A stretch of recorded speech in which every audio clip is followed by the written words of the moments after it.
नमस्कार दोस्तों, कविता Yadav YouTube channel पर आप सभी का स्वागत है। DSSB TGT PGT हिंदी की तैयारी को आगे बढ़ाते हुए आज की क्लास में हम करेंगे हिंदी साहित्य लेखन परंपरा सहित आदिकाल के महत्वपूर्ण प्रश्न। आदिकाल के महत्वपूर्ण प्रश्नों को आज की क्लास में हम करेंगे भाई, और जितना भी हमने पिछली क्लासों में पढ़ा है उसको अभ्यास के तौर पर जो है प्रश्नों का अधिक से अधिक अभ्यास करेंगे और बार बार रिवीजन करेंगे ताकि हम परीक्षा में अधिक से अधिक हमें इनका बेनिफिट मिले।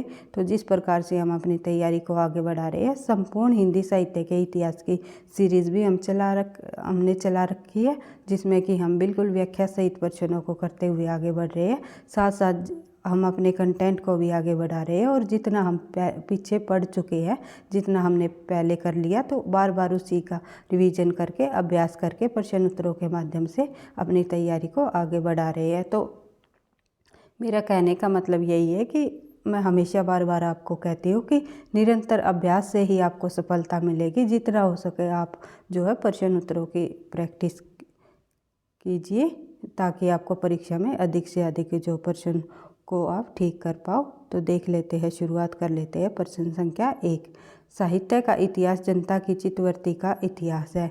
यह कथन किसने कहा? मैं बार बार आपको बता चुकी हूँ। जो रामचंद्र शुक्ल जी का जो एक कथन है, जिसमें उन्होंने ये कहा है, प्रत्येक देश का साहित्य वहाँ की जनता की जो संचित चित्तवृत्ति का संचित प्रतिबिंब होता है। ये कथन जो है जनता की चित्तवृत्ति का इतिहास बताया है। हिंदी साहित्य के इतिहास को किन्होंने? आचार्य रामचंद्र शुक्ल जी ने। पढ़ते हैं आगे। प्रश्न संख्या 2, इतिहास के प्रति भारतीय दृष्टिकोण किस प्रकार का रहा? तो आदर्श मूलक एवं अध्यात्मवादी जो है इतिहास के प्रति भारतीय दृष्टिकोण का प्रकार रहा है। बढ़ते हैं आगे। हिंदी साहित्य की भूमिका के लेखक कौन है? हिंदी साहित्य की भूमिका लिखने वाले जो लेखक रहे हैं वे रहे हैं हजारी प्रसाद द्विवेदी जी। हजारी प्रसाद द्विवेदी ने जब हिंदी साहित्य का इतिहास की बात करें तो उन्होंने 3 ग्रंथ 3 पुस्तकें लिखी है। कौन कौन सी? हिंदी साहित्य की भूमिका जो कि 1940 में इन्होंने लिखी, और हिंदी साहित्य का आदिकाल और हिंदी साहित्य का उद्भव और विकास। इस प्रकार से आप लोग देख सकते हो। बढ़ते हैं आगे। प्रश्न संख्या 4, हिंदी साहित्य के इतिहास लेखन परंपरा का सूत्रपात किसने किया? सूत्रपात करने वाले यानी कि शुरुआत करने वाले हिंदी साहित्य लेखन परंपरा का वे विद्वान कौन रहे हैं, कौन आचार्य रहे हैं?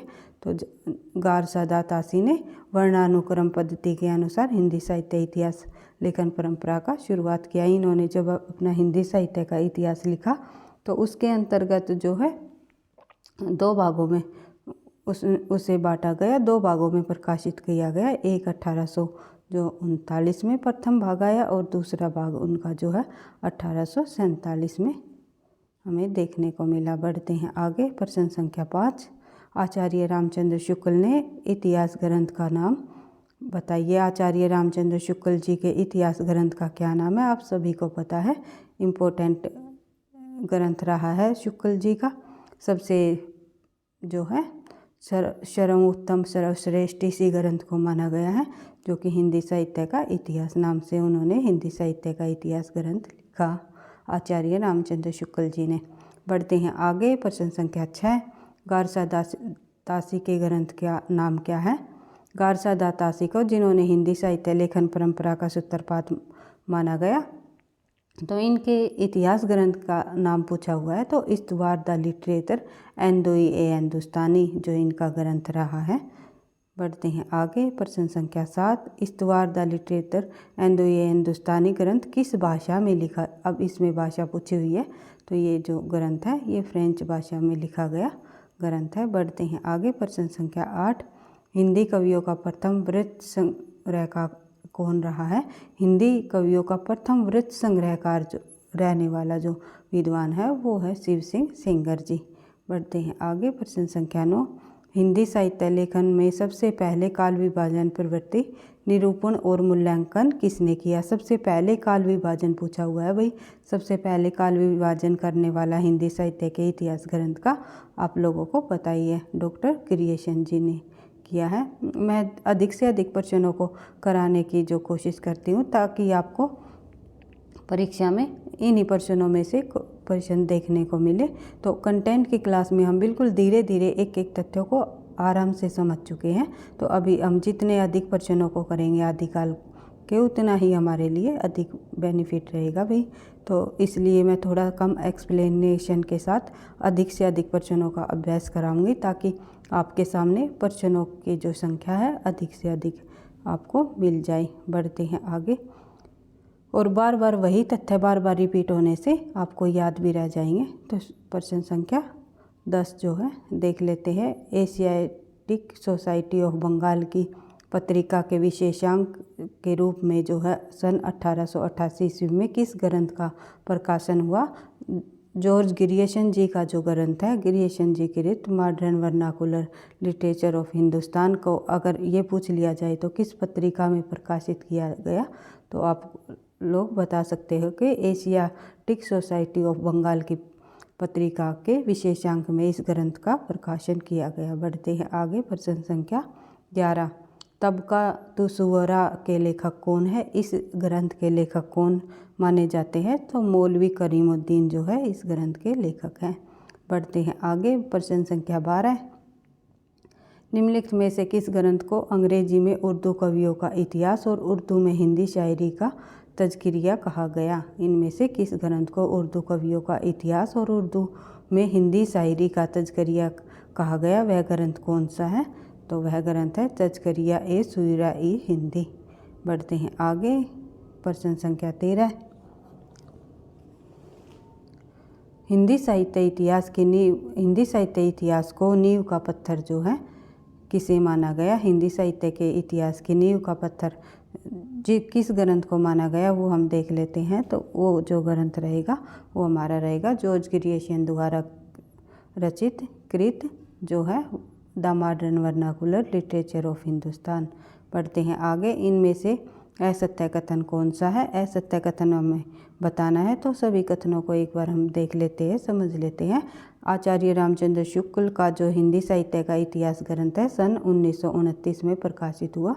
बिल्कुल सही है। वही हिंदी साहित्य का इतिहास जो आचार्य रामचंद्र शुक्ल द्वारा लिखा गया ग्रंथ है वो 1929 ईस्वी में ही प्रकाशित किया गया। उसके बाद बात करें, गारसा दातासी हिंदी साहित्य के इतिहास का प्रथम लेखक माना जाता है। तो आप लोगों ने पहले ही पढ़ लिया था कि हिंदी साहित्य के इतिहास लेखन परंपरा का सूत्रपात करने वाले जो विद्वान रहे वो रहे हैं गारसा दातासी। उसके बाद शिव सिंह सरोज ने लगभग 1000 कवियों का विवरण दिया है। ये भी बिल्कुल सही है। हिंदी साहित्य का आदिकाल डॉक्टर नगेंद्र की रचना है। ये हमारा सही आंसर हो जाएगा, क्योंकि इसमें ये कथन असत्य है, गलत दिया हुआ है। क्योंकि हिंदी साहित्य का आदिकाल जो लिखा वे विद्वान रहे हैं हजारी प्रसाद द्विवेदी जी ने हिंदी साहित्य का आदिकाल ग्रंथ की रचना की है। मैंने अभी बताया था आपको हिंदी साहित्य की भूमिका, हिंदी साहित्य का उद्भव और विकास और हिंदी साहित्य का आदिकाल लिखने वाले विद्वान रहे आचार्य हजारी प्रसाद द्विवेदी जी। किस साहित्यकार ने जनता की चित्तवृत्ति को काल का विभाजन का आधार माना है? तो फिर वही बात आ गई। तो किसी भी प्रकार से घुमा फिरा कर प्रश्न पूछे जा सकते हैं। डायरेक्ट कथन भी दे दिया जाता है और प्रश्नों के माध्यम से भी ये पूछ लिया जाता है किस साहित्यकार ने जनता की चित्तवृत्ति को काल विभाजन का आधार माना है? तो जनता की चित्तवृत्ति को का जो संचित प्रतिबिंब बताया गया है वो माना है आचार्य रामचंद्र शुक्ल जी ने। आचार्य रामचंद्र शुक्ल ने जो है प्रत्येक देश का साहित्य वहाँ की जनता के संचित प्रतिबिंब माना है। जनता की चित्तवृत्तियों का काल विभाजन इन्होंने माना है। बढ़ते हैं आगे। प्रश्न संख्या 16। आचार्य रामचंद्र शुक्ल ने अपने इतिहास ग्रंथ को कितने काल भागों में बांटा है? कालों में बांटा है, कालों में विभाजित किया है आचार्य रामचंद्र शुक्ल ने अपने साहित्य इतिहास ग्रंथ को। तो आपको पता ही है आचार्य रामचंद्र शुक्ल ने साहित्य इतिहास ग्रंथ को केवल 4 कालों में विभाजित किया है। कौन कौन से? जैसे कि उन्होंने सबसे पहले आदिकाल को उन्होंने जो है वीर गाथा काल नाम दिया, फिर उन्होंने पूर्व मध्यकाल जो है भक्तिकाल को पूर्व मध्यकाल नाम दिया। उसके बाद जो है रीतिकाल को उन्होंने उत्तर मध्यकाल नाम दिया। फिर उन्होंने काल को गद्य काल की संज्ञा दी है। इस प्रकार से आदिकाल, भक्तिकाल, रीतिकाल, आधुनिक काल रामचंद्र शुक्ल के अनुसार पूछ लिया जाए तो जैसे कि वीर गाथा काल, पूर्व मध्यकाल, उत्तर मध्यकाल और गद्यकाल, इन्होंने दोहरे नामकरण की प्रवृत्ति को अपनाते हुए दोनों नामों को ही अपनाया है। बढ़ते हैं आगे। प्रश्न संख्या 17। वीर गाथा काल के विरुद्ध सर्वमुख आपत्ति है। वीर गाथा काल के जो विरुद्ध है वो सर्वप्रमुख आपत्ति क्या रही है, ये हम देख लेते हैं। तो इसमें जो है इसका हमारा सही आंसर हो जाएगा, इनमें कुछ अपर्याय है और कुछ प्रवृत्ति काल की रचनाएं मानी जाती हैं। बढ़ते हैं आगे। प्रश्न संख्या 18। हिंदी साहित्य के आरंभिक काल का सर्वाधिक उपयुक्त नाम क्या है। हिंदी साहित्य के आरंभिक काल का जो सर्वाधिक उपयुक्त नाम जो रहेगा वो रहेगा चारण काल। चारण काल को जो है हिंदी साहित्य आदिकाल, इसका हमारा सही आंसर हो जाएगा। हिंदी साहित्य के जो आदिकाल का जो नाम है वो सर्वाधिक उपयुक्त की बात करें तो हमें जो है शुरुआती काल होने के कारण आदिकाल ही इसका नाम सर्वाधिक उपयुक्त होगा। वीर गाथा काल दिया आचार्य रामचंद्र शुक्ल ने, चारण काल कहा क्रिएशन और राम कुमार वर्मा ने, और सिद्ध सामंत काल कहा राहुल सांस्कृतायन ने। बढ़ते हैं आगे। प्रश्न संख्या 19। इनमें से अशुद्ध जोड़ा छाटिए। इनमें अशुद्ध जोड़ा हमें बताना है कि किस रचना का जो किस ग्रंथ का जो ग्रंथकार रहा है वो गलत दिया गया है। इसमें देख लेते हैं। राजस्थानी भाषा और साहित्य जो है मोतीलाल मेनारिया द्वारा रचित है, तो ये बिल्कुल सही है। ये जो हमारा ग्रंथ दिया गया है राजस्थानी भाषा और साहित्य मोतीलाल मेनारिया। हिंदी साहित्य का वैज्ञानिक इतिहास जो है डॉक्टर गणपति चंद्र गुप्त, ये भी बिल्कुल सही जोड़ा है। हिंदी साहित्य का अतीत, ये हमारा सही आंसर हो जाएगा क्योंकि हिंदी साहित्य का अतीत जो है विश्वनाथ प्रसाद मिश्र जी द्वारा रचित ग्रंथ है, ना कि गणपति जी द्वारा। और शिव सिंह सेंगर जो है शिव सिंह सरोज द्वारा रचित ग्रंथ है। बढ़ते हैं आगे, देख लेते हैं। प्रश्न संख्या 20। हिंदी साहित्य के सर्वप्रथम इतिहास ग्रंथ का रचनाकाल रचनाकाल क्या माना जाता है। तो हिंदी साहित्य के सर्वप्रथम इतिहास ग्रंथ का जो रचनाकाल है वो मैंने बताया था 1839 ईस्वी, जो कि गारसा दातासी इस्तवार लिटरेचर ये हिंदुस्तानी जो इन्होंने ग्रंथ लिखा 2 भागों में प्रकाशित किया गया। ये एक 1839 और दूसरा 1847। पढ़ते हैं आगे। प्रश्न संख्या 21। हिंदी साहित्य इतिहास लेखन में आचार्य शुक्ल का प्रथम क्रांतिकारी कदम क्या रहा है। हिंदी साहित्य इतिहास लेखन में जो आचार्य रामचंद्र शुक्ल जी का प्रथम क्रांतिकारी जो कदम रहा है वो क्या रहा है। तो अपभ्रंश साहित्य को हिंदी साहित्य से अलग मानकर उसे पूर्व पीठिका के रूप में प्रस्तुत करना ही इनका जो है आचार्य रामचंद्र शुक्ल जी का क्रांतिकारी कदम माना जाता है। आचार्य रामचंद्र शुक्ल ने जो है हिंदी साहित्य के इतिहास का जो काल की क्रम की जो सीमा है वो 1993 ईस्वी से लेकर के कब तक मानी है 1318 ईस्वी तक इन्होंने जो आदिकाल की समय सीमा मानी है। इन्होंने जो रामचंद्र शुक्ल जी ने सिद्धों, जैनों एवं नाथों की रचनाओं को अपभ्रंश काव्य के अंतर्गत ही प्रस्तुत की है।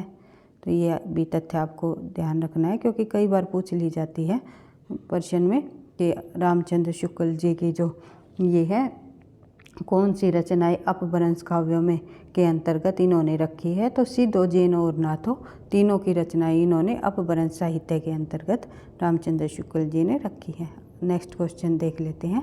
आचार्य रामचंद्र शुक्ल के अनुसार किसकी रचनाएं साहित्य की कोटि में नहीं आती। तो साहित्य की कोटि में जो नहीं आती रचनाएं शुक्ल के अनुसार वे है सिद्धों एवं योगियों की रचनाएं। सिद्धों एवं योगियों की रचनाएं जो है साहित्य की कोटि में नहीं आती। बढ़ते हैं आगे। प्रश्न संख्या 23। उस इतिहास ग्रंथ का नाम बताइए जिसमें 5000 कवियों का विवरण संकलित है। 5000 कवियों का विवरण संकलित है उस ग्रंथ में। उस इतिहास ग्रंथ का नाम बताइए इनमें से।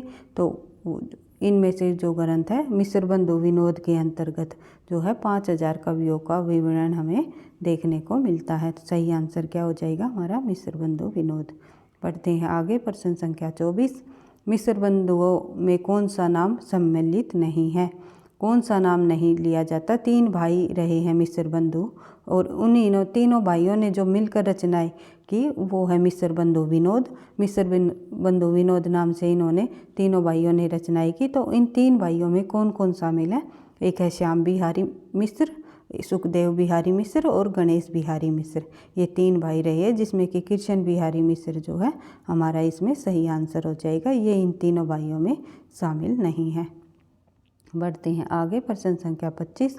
मिस्र बंधु विनोद में हिंदी साहित्य के इतिहास को कितने कालों में विभाजित किया गया है? तो आचार्य रामचंद्र शुक्ल ने तो हिंदी साहित्य के इतिहास को 4 कालों में विभाजित किया, जिसमें कि हमने देखा कि वीरगाथा काल, पूर्व मध्यकाल, उत्तर मध्यकाल और जो है गद्यकाल, जिनका नाम इन्होंने आदिकाल, भक्तिकाल, रीतिकाल और आधुनिक काल भी स्वीकार किया है। तो देख लेते हैं। मिस्र बंधुओं के अनुसार जो भागों में बांटा गया, हिंदी साहित्य के इतिहास को कालों में विभाजित किया गया, वो है 5 कालों में। तो 5 कालों में इन्होंने मिस्र बंधुओं ने विभाजित किया हिंदी साहित्य के इतिहास को। कौन कौन से 5 कालों में? पहला हो जाएगा हमारा प्रारंभिक काल, और दूसरा हो जाएगा जो हमारा मध्यकाल, और तीसरा हो जाएगा हमारा जो है अलंकृत काल, जो कि रीतिकाल का नाम इन्होंने अलंकृत काल नाम दिया है। फिर चौथा हो जाएगा जो है इन्होंने एक काल और बताया रीतिकाल के बाद परिवर्तन काल इन्होंने नाम दिया। उसके बाद एक नाम और दिया इन्होंने हिंदी साहित्य के इतिहास का अगला जो काल विभाजन किया परिवर्तन। जैसे कि रीतिकाल के अंतर्गत जब ब्रज भाषा में रचना लिखी जा रही थी, सभी के सभी ब्रज भाषा में रचना लिखी गई। फिर आधुनिक काल की जब शुरुआत हुई तो उन्होंने आधुनिक काल के शुरुआती भाग को तो नाम दिया था पूर्व जो पहले का भाग रहा है उसको नाम दिया इन्होंने परिवर्तन किया, और फिर बाद के जो काल रहा उसको नाम दिया इन्होंने वर्तमान काल। इसलिए इन्होंने हिंदी साहित्य इतिहास को 5 भागों में विभाजित किया। कौन कौन से?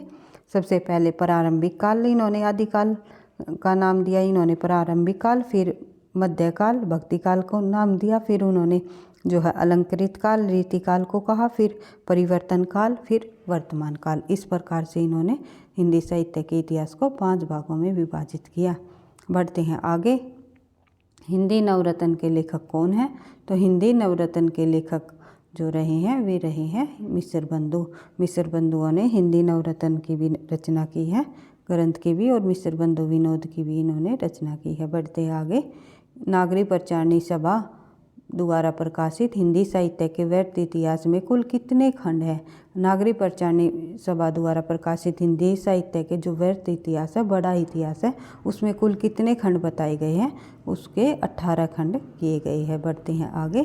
प्रश्न संख्या 28। The modern vernacular literature of Hindustan को हिंदी का प्रथम साहित्यिक ग्रंथ किसे माना गया? किसने माना भाई? किसने माना? तो the modern vernacular literature of Hindustan को हिंदी का प्रथम इतिहास ग्रंथ किसने माना, किस लेखक द्वारा माना गया?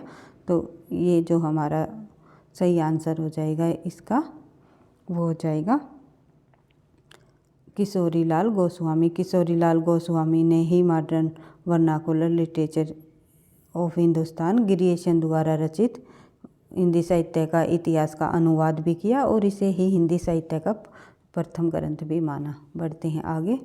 आचार्य शुक्ल का इतिहास ग्रंथ हिंदी शब्द सागर की भूमिका के रूप में किस नाम से प्रकाशित हुआ? हिंदी साहित्य के इतिहास ग्रंथ जो हिंदी शब्द सागर की भूमिका के रूप में जो प्रकाशित हुआ वह ग्रंथ कौन सा रहा? शुक्ल जी का हिंदी साहित्य का विकास। बढ़ते हैं आगे, देख लेते हैं प्रश्न संख्या 30। आचार्य रामचंद्र शुक्ल कृत हिंदी साहित्य का इतिहास का प्रकाशन वर्ष भी पूछ लिया जाता है भाई, तो 1929 ईस्वी इसका प्रकाशन वर्ष रहा। हिंदी साहित्य का सर्वाधिक व्यवस्थित और लोकप्रिय ग्रंथ कौन सा है? तो सर्वाधिक व्यवस्थित और लोकप्रिय ग्रंथ जो है हिंदी साहित्य का वो है आचार्य रामचंद्र शुक्ल जी का 1929 ईस्वी में प्रकाशित किया गया हिंदी साहित्य का इतिहास। बढ़ते हैं आगे। हिंदी साहित्य के इतिहास का प्रस्थान बिंदु किसे कहा गया? तो प्रस्थान बिंदु किसे कहा गया हिंदी साहित्य के इतिहास का? तो वो जो है वो हमारा सही आंसर हो जाएगा इसका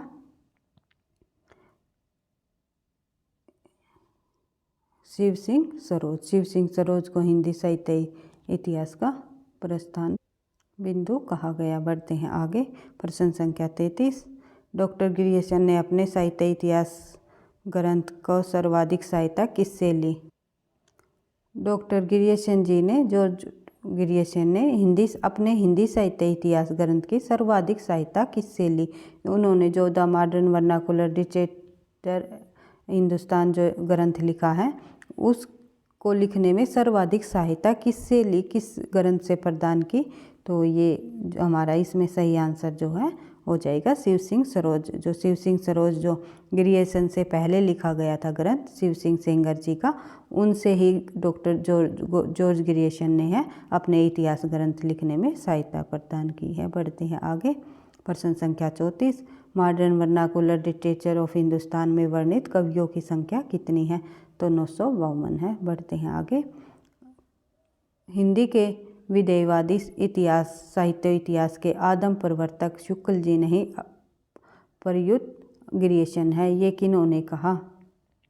हिंदी साहित्य के विदेहवादी साहित्य इतिहास के आदम प्रवर्तक यानी आदि प्रवर्तक शुक्ल जी को नहीं माना बल्कि गिरियसन जी को माना है। ये कथन किसके द्वारा कहा गया ये आप लोगों को बताना है। तो इसका जो सही आंसर हो जाएगा हमारा वो हो जाएगा आचार्य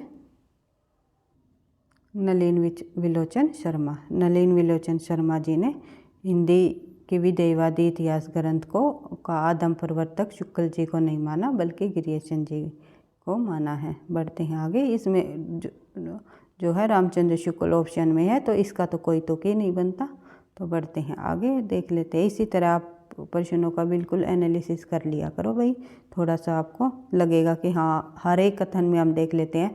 अब क्या पता आचार्य रामचंद्र शुक्ल आया है, तो आप जो कथन को पढ़ करके देखोगे, समझ करके देखोगे तो आपको लगेगा कि हाँ इसमें शुक्ल का तो कोई रोल ही नहीं है। तो देख लेते हैं प्रश्न संख्या 336। The modern vernacular literature of Hindustan Hindi के अध्येताओं की दृष्टि का केंद्र बिंदु नहीं बन सका। क्यों नहीं बन सका? क्योंकि कारण क्या रहा? क्योंकि वह अंग्रेजी भाषा में लिखा हुआ ग्रंथ रहा है। The modern vernacular literature of Hindustan जो है गिरियसन जी द्वारा लिखा गया अंग्रेजी भाषा में लिखा गया ग्रंथ है, और जो गारसा दातासी का है the literature and the Hindustan जो वो है वो फ्रेंच भाषा में रचित ग्रंथ रहा है। बढ़ते हैं आगे। प्रश्न संख्या 37। हिंदी साहित्य के इतिहास को आलोचनात्मक ढंग से समझने का श्रेय किस आचार्य से हमें मिलता है? तो ये है पद्मलाल पुन्नालाल बख्शी। बढ़ते हैं आगे। हिंदी साहित्य इतिहास की रूपरेखा में उपयुक्त हिंदी के मुसलमान कवि नामक पुस्तक के लेखक कौन है? हिंदी के मुसलमान कवि नामक पुस्तक के लेखक रहे हैं गंग प्रसाद सिंह जी। बढ़ते हैं आगे। प्रश्न संख्या 39। आचार्य रामचंद्र शुक्ल ने अपने इतिहास ग्रंथ को कितने काल भागों में बांटा है? अभी हमने पढ़ा था भाई, दोबारा से रिपीट हो गया ये क्वेश्चन। 4 काल भागों में विभाजित किया है। निम्नलिखित में से इतिहास ग्रंथों को उनके प्रकाशन वर्ष के अनुसार हमें आरोही क्रम में लगाना है। तो इनको जो है हमें आरोही क्रम में लगाते हुए हमें देखना है कि जो हमारा सही आंसर हो जाएगा बी नहीं, देख लेते हैं सी हो जाएगा हमारा सही आंसर, क्योंकि सबसे पहले आया था मिस्र बंधु विनोद जो ग्रंथ लिखा गया 1913 में लिखा गया। प्रथम भाग 1913 में प्रकाशित हुआ इसका, और दूसरा भाग जो है 1934 में प्रकाशित हुआ। भाई प्रथम 3 भाग प्रकाशित हुए 1913 में। प्रथम भाग नहीं, प्रथम 3 भाग, 4 भागों में ये प्रकाशित किया गया। प्रथम 3 भाग जो तो है 1913 में प्रकाशित हुए, और जो चौथा भाग है मिस्र बंधु विनोद का वो कब प्रकाशित किया गया? वो किया गया 1934 ईस्वी में। 1934 में इसका चौथा भाग प्रकाशित किया गया। उसके बाद बात करें हम अगले ग्रंथ की, तो अगला ग्रंथ है हिंदी साहित्य का इतिहास। जो हिंदी साहित्य का इतिहास जो है 1929 में रामचंद्र शुक्ल जी द्वारा रचित ग्रंथ है। फिर है हिंदी साहित्य की भूमिका। हिंदी साहित्य की भूमिका जो है हजारी प्रसाद द्विवेदी जी का 1940 का। उसके बाद आ जाएगा हमारा सबसे अंतिम वैज्ञानिक इतिहास, जो कि हिंदी साहित्य का वैज्ञानिक इतिहास जो है गणपति चंद्र गुप्त जी का लिखा गया। इस तरह हमारा जो सही आंसर हो जाएगा सी, मिस्र बंधु विनोद। फिर हिंदी साहित्य का इतिहास, फिर हिंदी साहित्य की भूमिका, हिंदी साहित्य का वैज्ञानिक इतिहास। बढ़ते हैं आगे। प्रश्न संख्या 41, आदिकाल में किस प्रकार के साहित्य की रचना अधिक हुई? तो आदिकाल के अंतर्गत जैन साहित्य की जो रचना है सबसे अधिक हुई। नेक्स्ट क्वेश्चन हम देखेंगे, तो विजयपाल रासो किस भाषा में लिखा गया ग्रंथ है? तो विजयपाल रासो जो है किस भाषा में लिखा गया ग्रंथ है? वो है अपभ्रंश भाषा का ग्रंथ रहा है विजयपाल रासो। फिर है राजशेखर सूरीकृत नेमिनाथ फागु का प्रमुख रस कौन सा रहा है? तो राजशेखर सूरीकृत नेमिनाथ फागु का इनमें से प्रमुख रस कौन सा रहा है? इस ग्रंथ का प्रमुख रस जो है वो रहा है श्रृंगार रस। बढ़ते हैं आगे। संदेश रासक किस प्रकार का काव्य है? संदेश रासक जो है अब्दुल रहमान द्वारा रचित एक प्रकार का जो है खंड काव्य है। कई बार परीक्षा में पूछा जाता है संदेश रासक किस प्रकार का काव्य ग्रंथ रहा है? अपभ्रंश के प्रभाव से मुक्त ग्रंथ है। अपभ्रंश के प्रभाव से मुक्त ग्रंथ कौन सा है? तो खुमान रासो जो है अपभ्रंश के प्रभाव से मुक्त ग्रंथ रहा है। कौन सा विद्वान पृथ्वीराज रासो को अप्रमाणिक ग्रंथ मानने वालों में शामिल नहीं है? तो अप्रमाणिक ग्रंथ मानने वालों में शामिल नहीं है मोहनलाल, विष्णुलाल पांडे और इन्होंने जो है पृथ्वीराज रासो को प्रमाणिक ग्रंथ माना है। बढ़ते हैं आगे।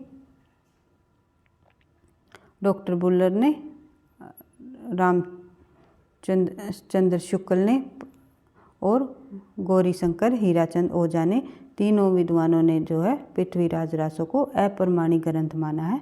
लेकिन मोहनलाल, विष्णुलाल पांडे ने जो है पृथ्वीराज रासो को एक प्रमाणिक ग्रंथ माना है। बढ़ते हैं आगे। प्रश्न संख्या 47, पृथ्वीराज रासो बिल्कुल अनैतिहासिक ग्रंथ माना है।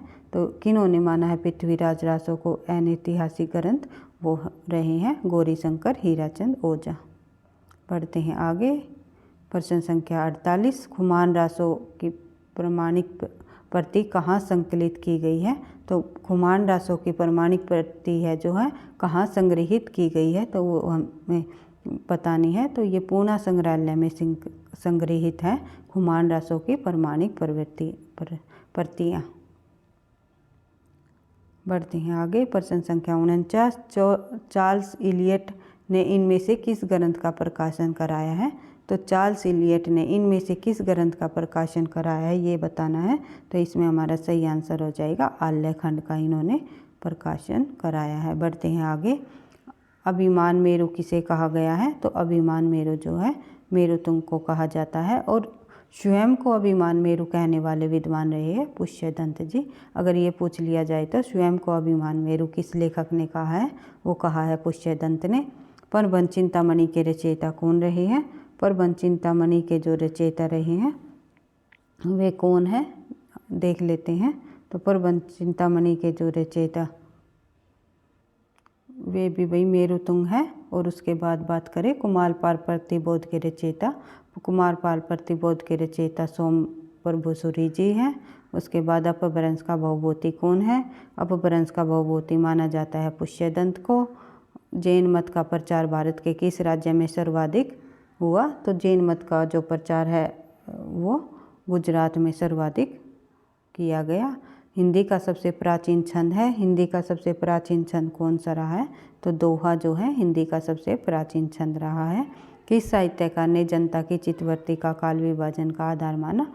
तो रामचंद्र शुक्ल ने। हम कर चुके हैं। आचार्य शुक्ल ने अपने इतिहास ग्रंथ को कितने कालों में बांटा? 4 कालों में। हिंदी साहित्य इतिहास को आलोचनात्मक ढंग से जो समझने का श्रेय किसे जाता है? तो पद्मलाल पुन्नालाल बख्शी को।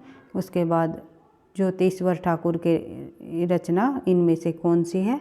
तो ज्योतिश्वर ठाकुर की जो रचना है वो है वर्ण रत्नाकर। वर्ण रत्नाकर रचना ज्योतिश्वर ठाकुर की रही है। काल कर्मानुसार कवियों का वर्गीकरण सर्वप्रथम किसने किया, तो काल कर्मानुसार जो है सबसे पहले किया जॉर्ज ग्रियर्सन जी ने। उससे पहले जो है वर्णानुक्रम पद्धति के आधार पर जो है कवियों का वर्गीकरण किया जाता था।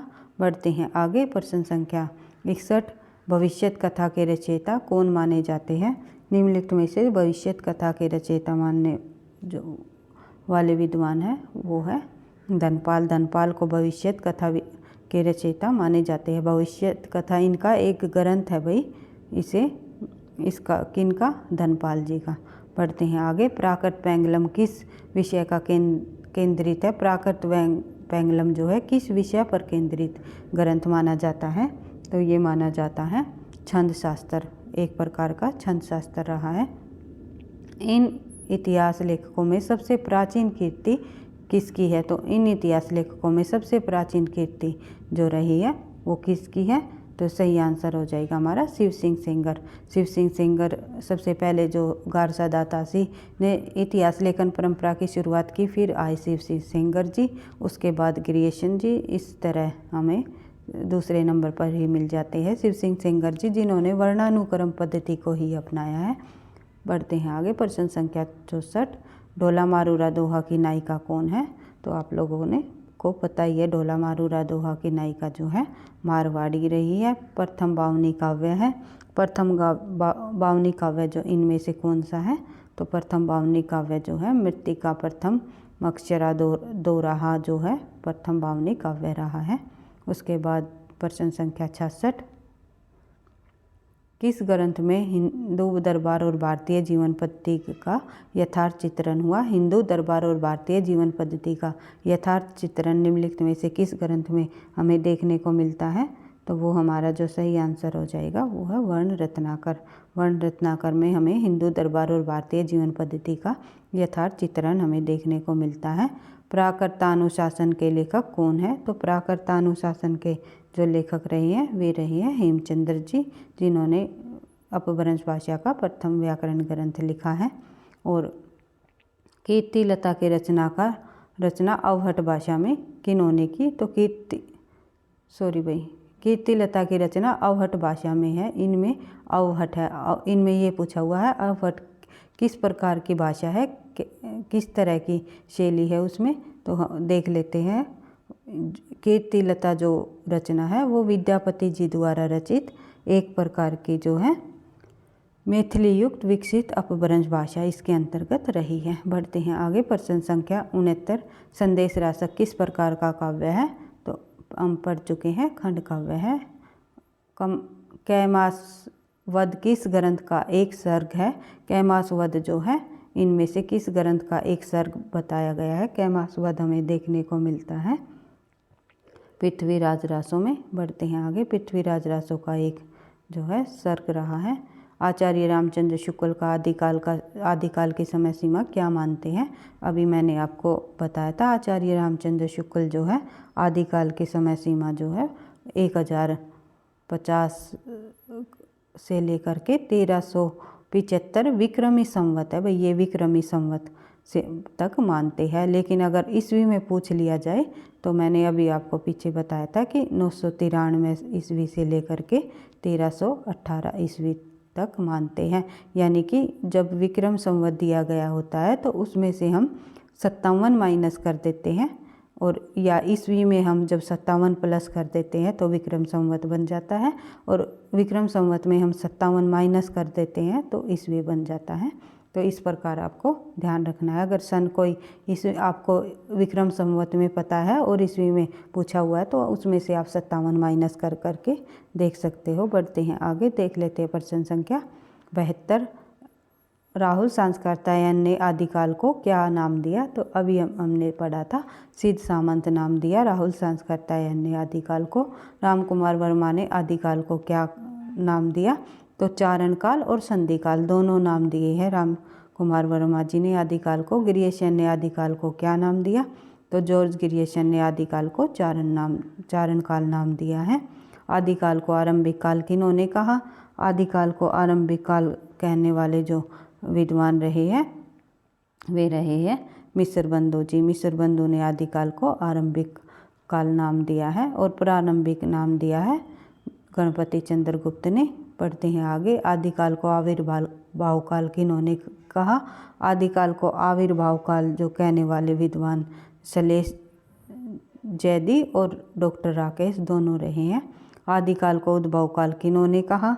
आदिकाल को उद्भव काल नाम देने वाले विद्वान रहे हैं वासुदेव सिंह। उसके बाद आदिकाल को आधार काल किन्होंने कहा? आदिकाल को आधार काल नाम दिया मोहन अवस्थी ने। आदिकाल को जय काल की संज्ञा किन्होंने दी? आदिकाल को जय काल की जो संज्ञा दी है वो है रमाशंकर शुक्ल रसाल जी। बढ़ते हैं आगे। आदिकाल को वीर काल किन्होंने कहा? वीर काल कहा है विश्वनाथ प्रसाद मिश्र ने। आदिकाल को संक्रमण काल किन्होंने कहा? संक्रमण काल कहने वाले विद्वान हैं राम खेलावन पांडे जी। उसके बाद 12 बरस ले कुकर जिए अरु 16 लो जिए सियार। बार बार हम इस पंक्ति को पढ़ चुके हैं क्योंकि कई बार परीक्षाओं में ये पूछी गई है।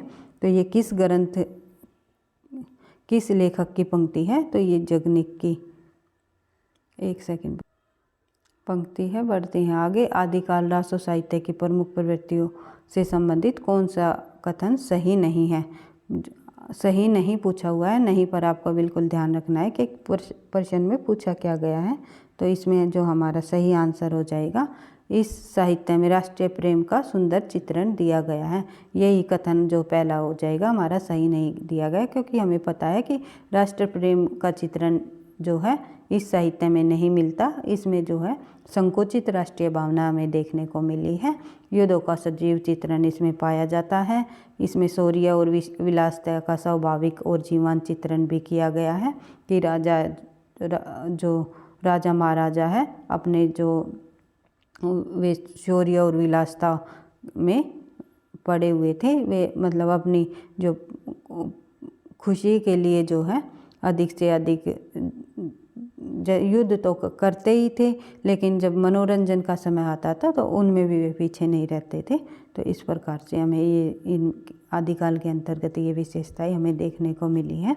श्रृंगार और वीर रस का एक साथ चित्रण इनमें जो है महत्वपूर्ण विशेषता है। जैसे कि अभी मैंने बताया था, युद्धों के साथ साथ वे जो है मनोरंजन पर भी अधिक ध्यान देते हुए अपना जीवन व्यतीत कर रहे थे। तो आचार्य रामचंद्र शुक्ल ने रासो शब्द का संबंध किस शब्द से माना है?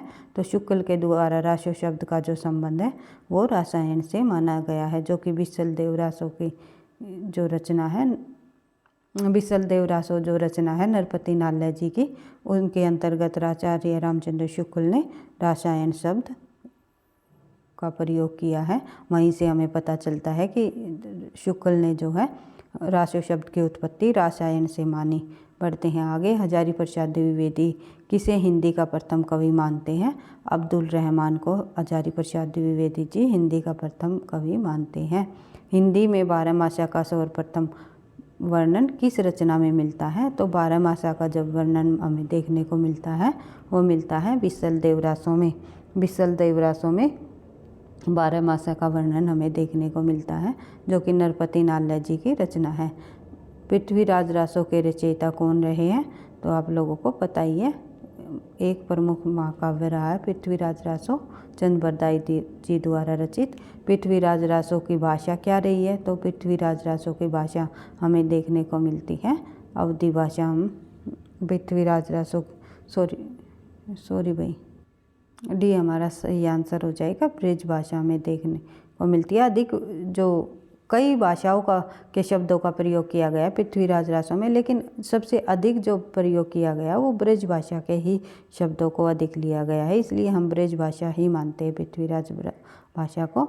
तो एक प्रकार से हम कह सकते हैं कि पिंगल भाषा का प्रयोग इसमें किया गया है, अपभ्रंश प्लस ब्रज भाषा का। बढ़ते हैं आगे। पृथ्वीराज रासों में सर्ग को क्या कहा गया है? तो सर्गों को क्या कहा गया है पृथ्वीराज रासों में?